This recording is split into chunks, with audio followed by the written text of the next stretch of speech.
You're listening to A Radio.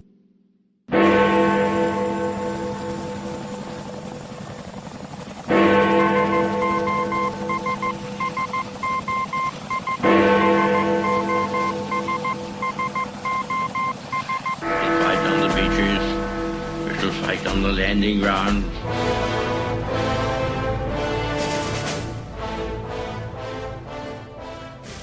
Thank you for joining us. You are listening to A Radio, and this is the Morning Moment. We're on weekdays, 11:45 Eastern. Follow us on Spreaker.com and click on the like button. So I wanted to do a comment if you like, on the royal debacle in the UK. Now I have to start off and declare my status on this.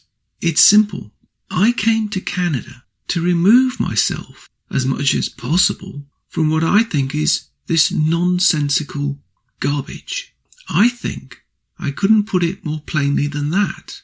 I also have to declare that this has caused a small rift in my family. My wife holds a very different view on the matter. For myself, I find the whole concept of the royals in general as a fantasy, nothing more, nothing less, from days of old, where people could be put in irons and cast off to a dungeon at the whim of the crown or anyone else in positions of power. That's what it means to me. These people are nothing more and nothing less than favoured landed gentry from days gone by. If you look at history in the UK, you will see many of the subjects at the time lived in absolute poverty compared with these so-called royalty. No, not for me. That was one reason I chose to leave the UK, and that's why many people over the centuries chose to leave Britain and make a new life for themselves in a new land. Call that idealistic if you want, but I don't want to be ruled by anyone, and that includes not only the royals, but anyone else.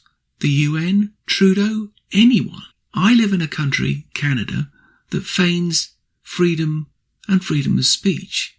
But in the UK, they make no bones about the fact of shutting up its citizens. The only freedom they seem to have is their ability to criticise the royal family, be it in print media, or electronic.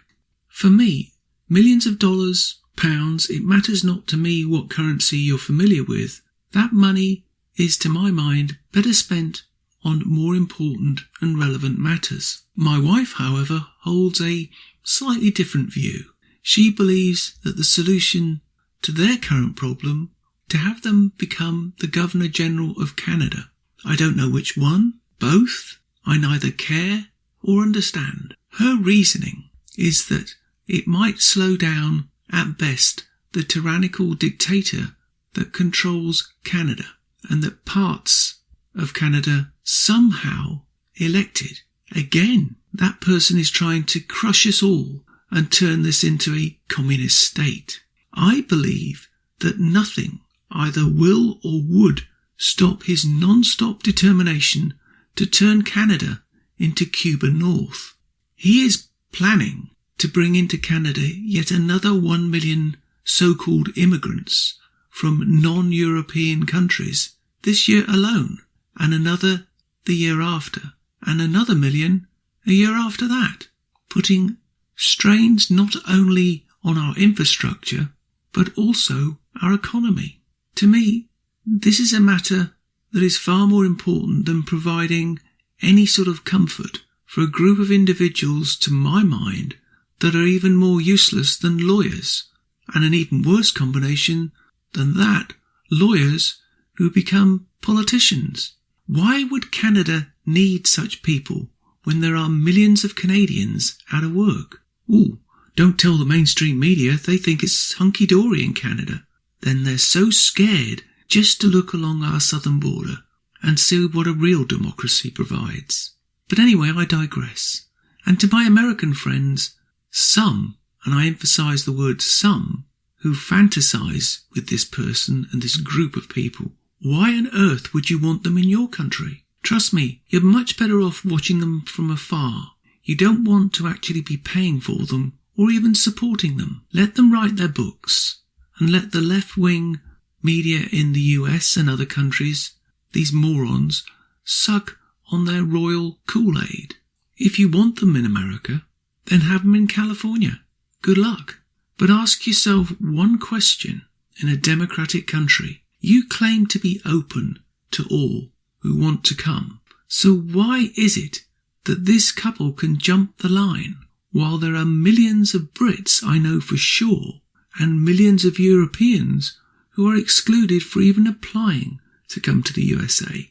Doesn't that seem, I don't know, a bit elitist? You can find more at aradio.wordpress.com, where you can find links to us on Twitter, Facebook, Instagram, iTunes, iHeartRadio, Gab, Spotify, and email. We're on Spotify under the podcast section. Type in Canadian Politics with a twist and you'll find us.